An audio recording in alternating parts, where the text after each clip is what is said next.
He played his last show on a Friday night in Berlin. 15 days later, he was gone.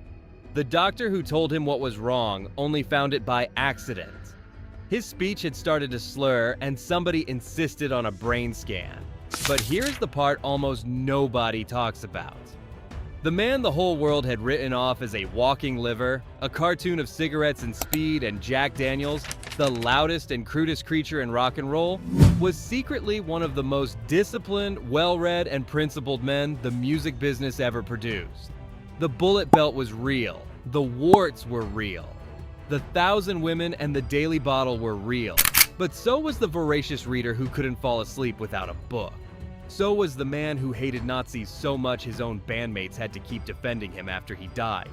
So was the gentle, courteous, almost old-fashioned gentleman who, 2 hours before the end, thanked a friend for bringing him antique war books. This is the story of Ian Fraser Kilmister, the English kid raised in a Welsh village, the boy whose own father walked out before he could walk, who got fired from one famous band, named the next one after a drug, and turned being told no into a 40-year career.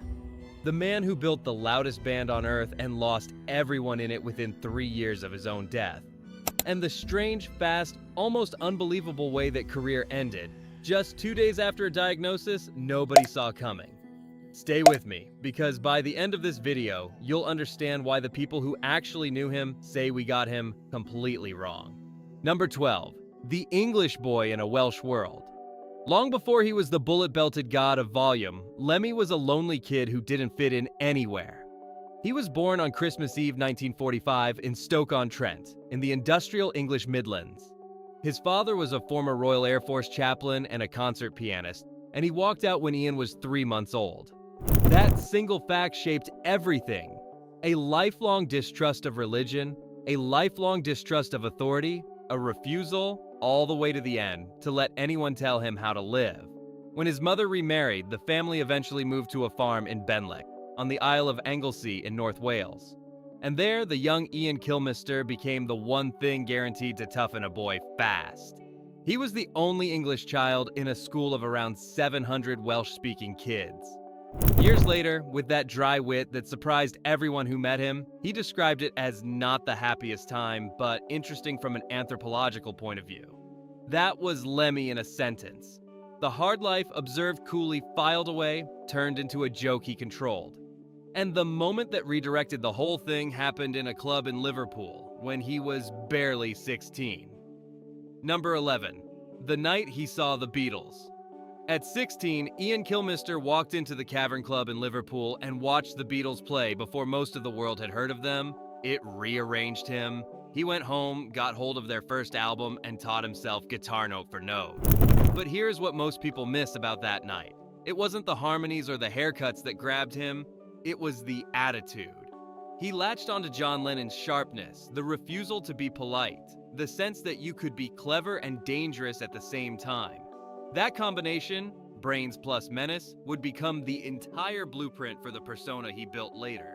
He kicked around in local Midlands bands with names history barely remembers, the Rainmakers, the Motown Sect, played guitar in pubs, worked a factory job at an appliance plant, even did a stretch at a horse riding school. There was no plan, no safety net, no family money waiting behind him. There was just a stubborn certainty that the ordinary life everyone expected him to settle into was not going to be his. And then, like a lot of young men in 1967, he moved to London chasing the only thing that ever made sense to him. What he stumbled into there was a job most musicians would kill for, carrying equipment for the single greatest guitarist who ever lived. Number 10, hauling gear for Jimi Hendrix. In 1967, Lemmy ended up sharing a London flat with Noel Redding, the bass player in the Jimi Hendrix Experience. Through that connection, he landed work as a roadie, humping amplifiers and guitars for Hendrix himself, sometimes 2 shows a night on a package tour. He was honest about how he got the gig. Not for any talent, he said, just proximity. But it gave him a front row seat to genius, and it left him with a memory he repeated for the rest of his life. He described Hendrix as a prince, a man with old-fashioned, beautiful manners off stage, the exact opposite of the wild figure people expected. If that sounds familiar, hold on to it. because Lemmy was describing the same split he would later live himself. The savage on stage, the gentleman off it. He told wild stories from those days about Hendrix bringing back huge stashes of acid from America and handing it around to the crew, and we should treat the exact numbers as the tall tales of a man who loved a good story. But the lesson stuck. He had watched the loudest man in the room turn out to be the most courteous. Soon he would get his own shot at the stage, and it would end with him getting thrown out of the band at a national border. Number 9. Silver Machine and the Border Arrest. By August 1971, Lemmy had talked his way into a space rock band called Hawkwind, playing bass, an instrument he had barely touched. He learned it on the job in front of audiences, and turned his inexperience into a style. He played the bass like a rhythm guitar, a wall of distorted, growling sound that nobody else was making. Then came the moment that should have made him a star. He sang lead vocals on Hawkwind's single Silver Machine, and in 1972, it climbed to number 3 on the UK chart. He finally had a hit. And then, in May of 1975, on a North American tour, it all came apart at the Canadian border near Windsor, Ontario.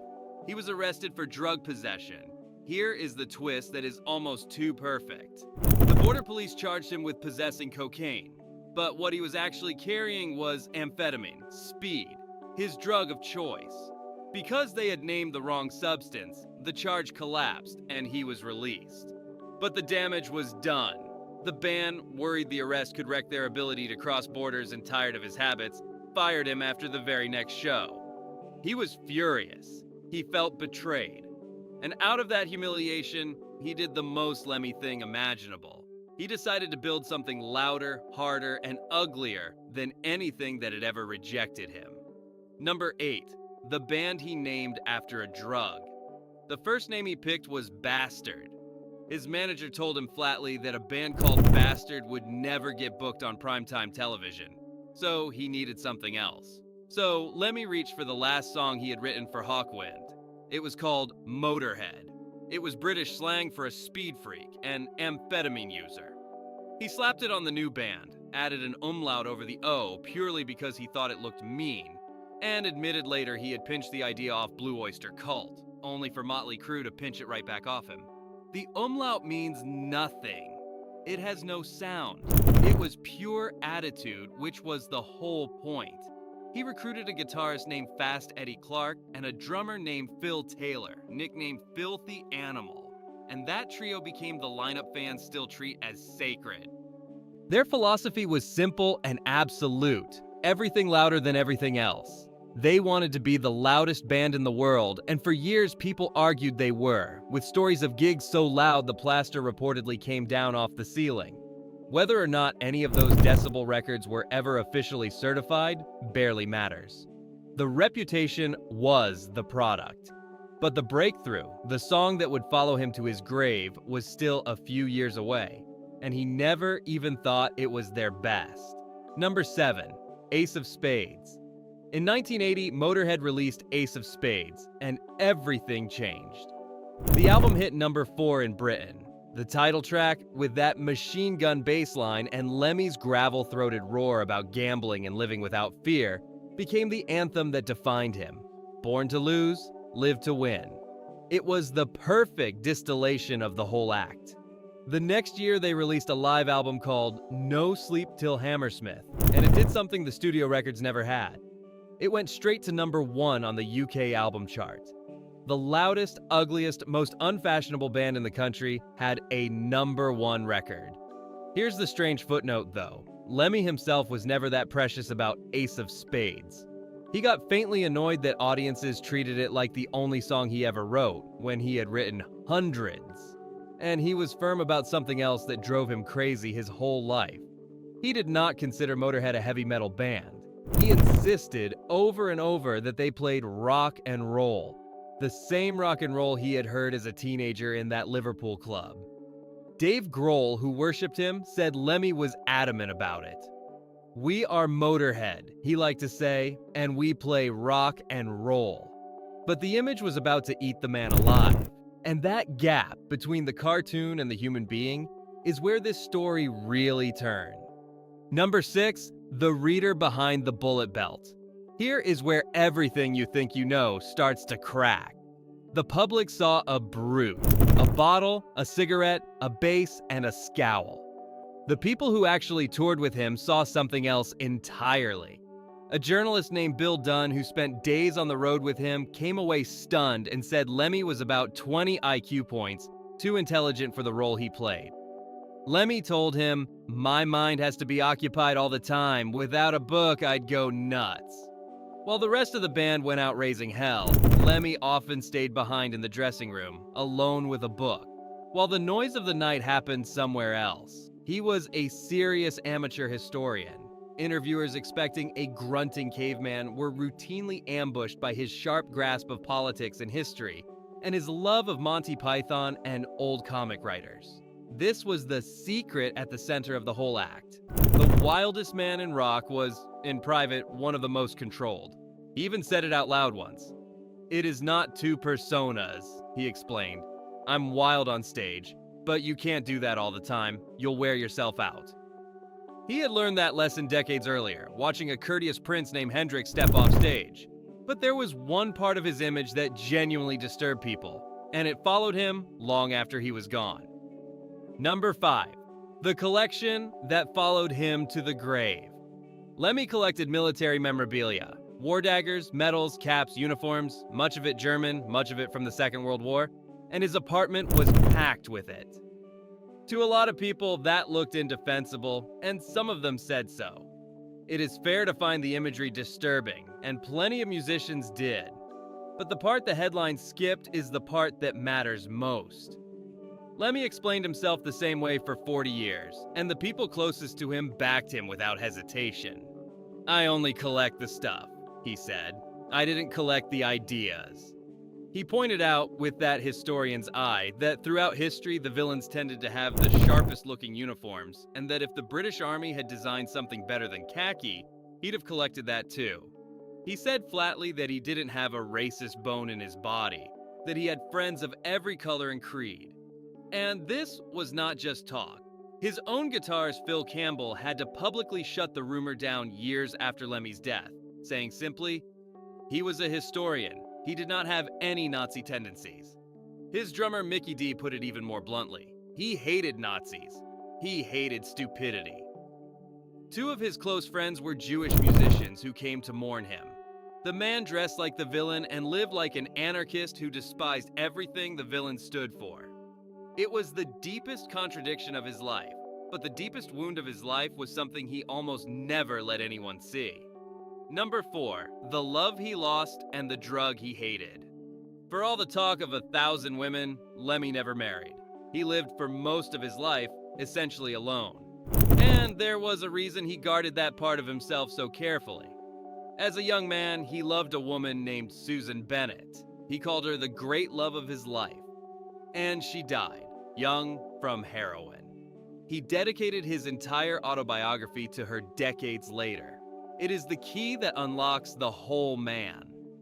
Because here was someone who built a legend on drugs, who treated amphetamines as a tool of his trade and joked that speed never killed anyone he knew, and who at the same time carried a bottomless, lifelong hatred of heroin. He drew a hard line between the two, and that line was a grave. In 2005, he even stood before the Welsh Assembly and argued his case on drug policy, and he told them about her. "I lived with a young woman who tried heroin just to see what it was like," he said. "It killed her." The loudest man in rock had a silence at the center of him, and he protected it for nearly 50 years. By the time he reached his late 60s, though, the body that had survived everything finally started sending the bill. Number 3. The body starts to break. For decades, Lemmy seemed indestructible, which fed one of the most famous legends about him. The story goes that a doctor once told him his blood had become so saturated with speed and alcohol that a transfusion of clean blood would actually kill him, and that his blood would kill a normal person. It is a great story. It is almost certainly exaggerated, and it traces back entirely to Lemmy's own retellings. So treat it as legend, not medicine. But the truth underneath it was real enough. The years caught up, diabetes, high blood pressure, and a heart that needed an implanted defibrillator in 2013 after he came close to death on the operating table. He started cutting back, switching from his beloved whiskey to vodka on his doctor's advice, slashing his smoking down from 2 packs a day. The shows got harder. Then came the night that frightened everyone.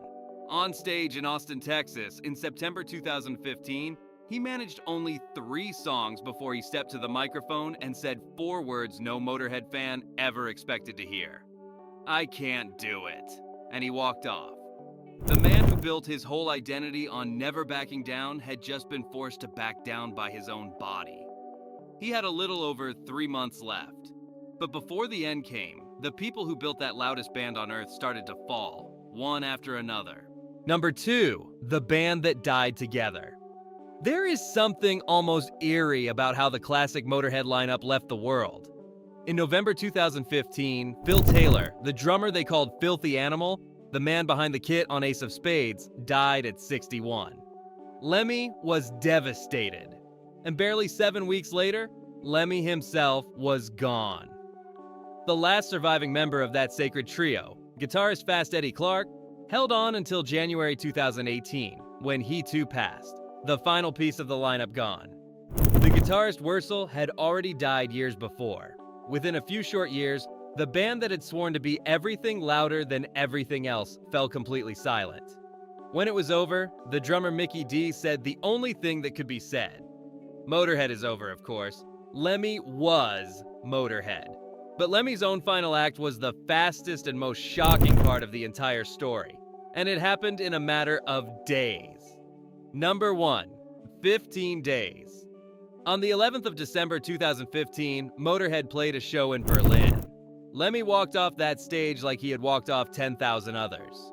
Nobody in the building knew it was the last one. A few days later, back in Los Angeles, friends threw him a 70th birthday party at the Whiskey A Go Go on the Sunset Strip. The same strip where he had spent 25 years living in a tiny 2-room apartment, 2 blocks from his favorite bar, playing the trivia machines almost every single day. Then he started to feel wrong. His speech began to slur. Someone insisted on a brain scan, and the scan found tumors in his brain and his neck.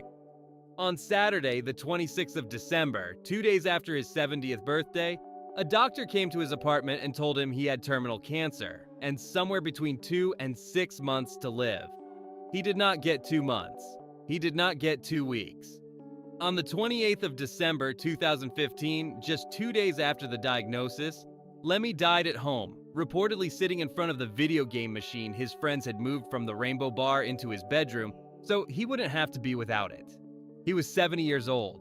The official cause was prostate cancer, along with heart failure and an irregular heartbeat. From his last show to his last breath was 15 days. From diagnosis to death was 2, and the woman who visited him with his doctor at the end, Wendy Dio, said that even then, even 2 hours before he died, he was lucid and gracious, and he thanked her for the antique German war book she had brought him. The historian, reading to the very end. What he left behind.